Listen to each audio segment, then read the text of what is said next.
went in May of 67 to talk to the Marine Corps recruiter, but because I had hurt my knee in December of 66 playing college football, they wouldn't take me.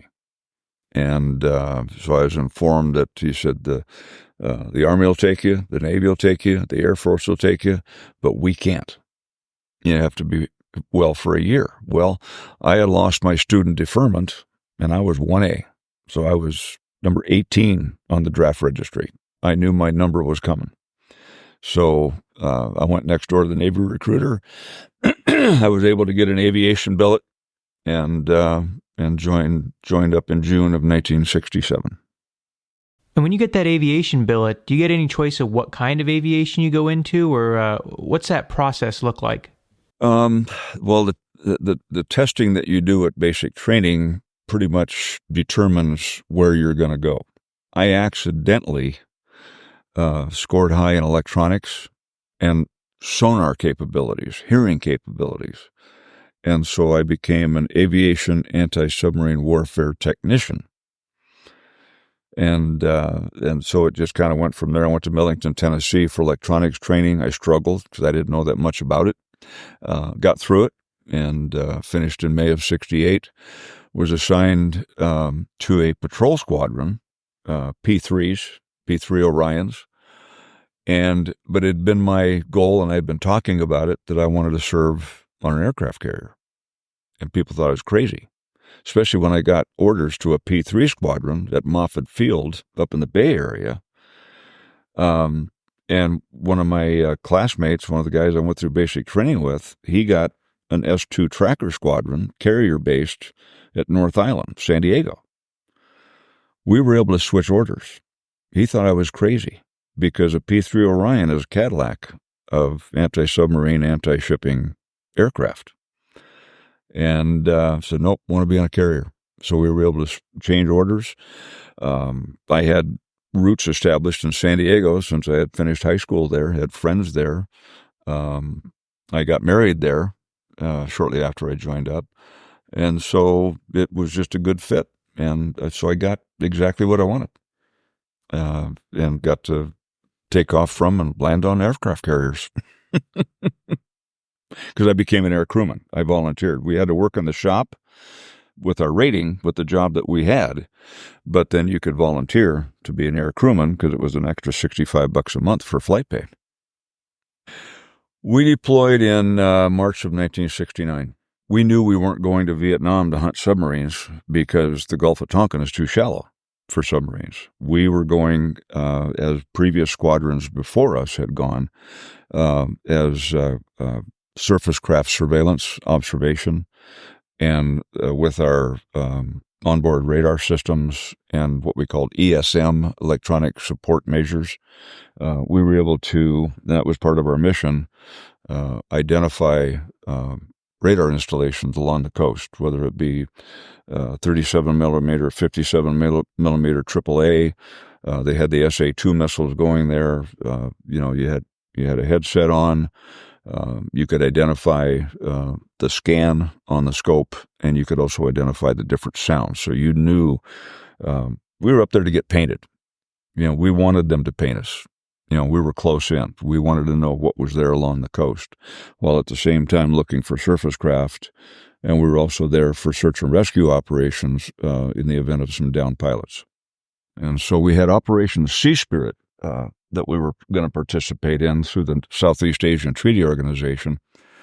We got Australia, New Zealand, Thailand, I believe Japan, and we were doing anti-submarine maneuvers. My crew, we had just recovered, meaning we just gotten back to the carrier from a night mission.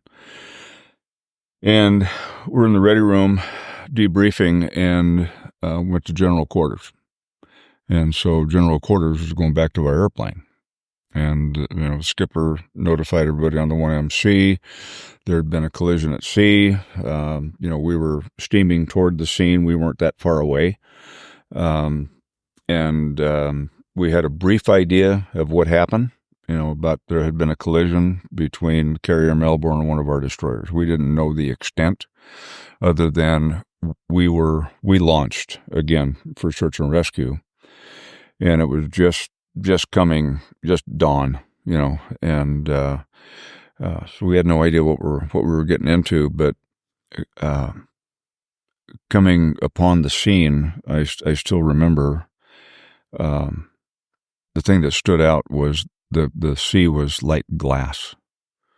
There's hardly a ripple. You could almost skate on it.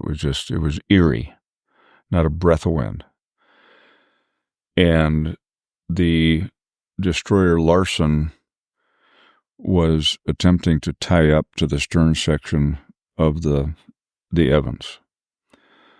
The collision between the stacks cut it in two. The forward section went down within 3 to 5 minutes, with 73 sailors and officers enlisted going down with it. One body was recovered in the water. So it was very eerie watching this, especially all the sharks, because we knew people were in the water. We had the helicopter squadron that deployed aboard with us was with HS6, and they deployed. They were on scene. At least 100 men went into the water, and all were rescued.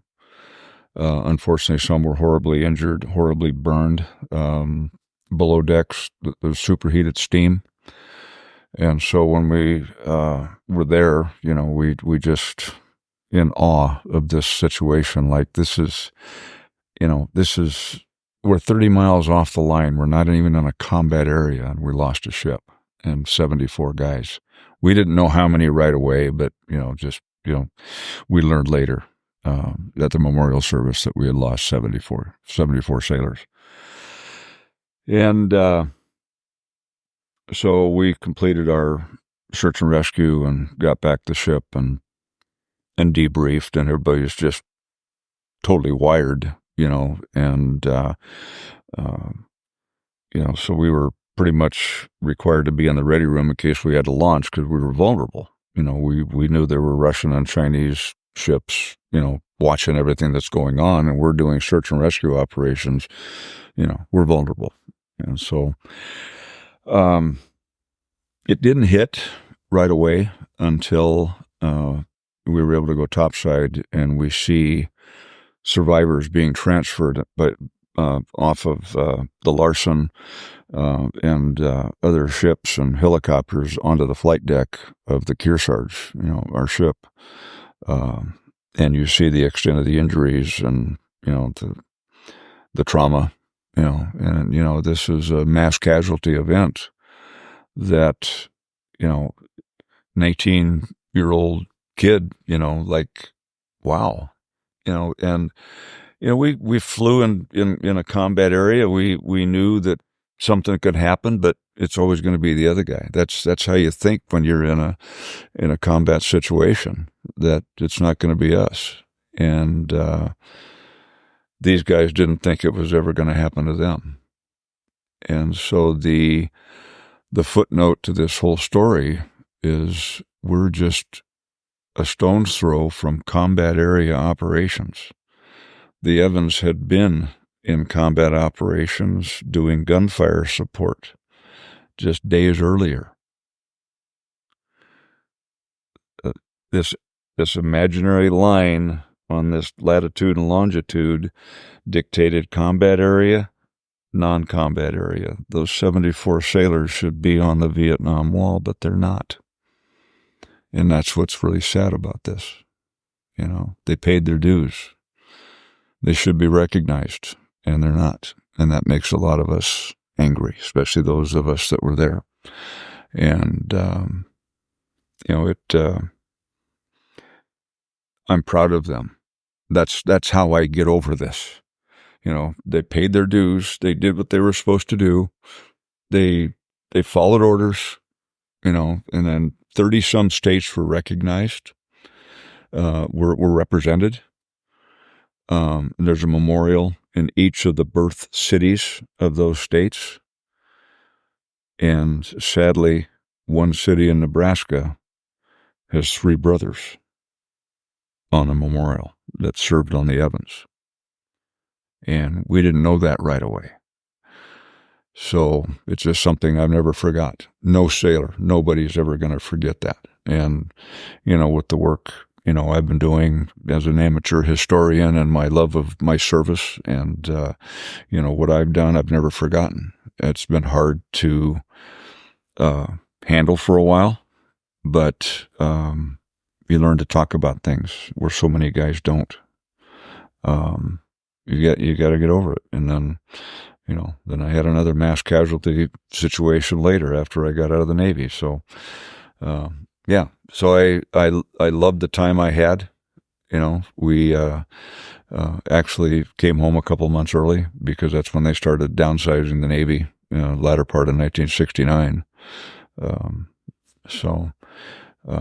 But yeah, it's something I'll never forget. It was a tremendous experience. Not all good, but it was a great experience. You grow up quick. What was your reception like when you got back to the United States? I know a lot of guys didn't get a warm welcome home. That was you didn't wear your uniform. We all had stickers on our cars though. Everybody knew a military vehicle. Your base pass, was on the front left bumper of your car. And so people's, sailors, Marines, anybody that was in the military that had a base sticker, their cars were vandalized. Even when deployed, their wives, their dependents, were vandalized. And so we were baby killers and it was, it took a while. It took 20 years to get our welcome home. And I'd like to think that my generation, the guys that were over there, we started the welcome home. And it's okay to say welcome home to who I call the new greatest generation, pretty much from Grenada on. They're the new greatest generation in my heart, and I welcome them home whenever I see them. But I think the vets, Vietnam vets, once strangers, forever brothers, and we welcomed each other home. So we started welcome home. I think we should take ownership for that because it took us 20 years. And so it was rough coming home. Well, is there anything else that you want to mention while I have the camera rolling? Any reflections on your service or something we missed? I loved my service, like I said. I went on to a career in law enforcement for almost 20 years, both with San Diego PD and Spokane PD. That second mass casualty I told you about was a plane crash. 146 people died. And I was third car on the scene, and we had to wade through that for 3 days, tagging and bagging. And that exacerbated, what happened, in my Vietnam experience. And you didn't really know it because PTSD was kind of new, and to an officer who was on the scene and firefighters and EMS people, we all experienced PTSD from that. Okay. And didn't really know what we were experiencing. Okay. A lot of us had been in a combat area and were affected by it. I know I was. My sergeant, last day on the job, he lost it. He'd been a combat medic and he lost it that day. It was the last day we ever saw him, and he killed himself 6 months later. Tough thing, but I learned many years ago an old saying by Mark Twain, and I saw it again that brought back good things and bad things, but mostly good. And I saw this little saying in a movie recently that, wow, Mark Twain gets around. Okay, but I knew it early on when I was a cop that this old sergeant had told me about is the 2 most important days in your life: the day you were born and the day you figure out why. Okay, and it took me a while. Some people never learn why. Okay, my why was to serve, and I'm proud that I served.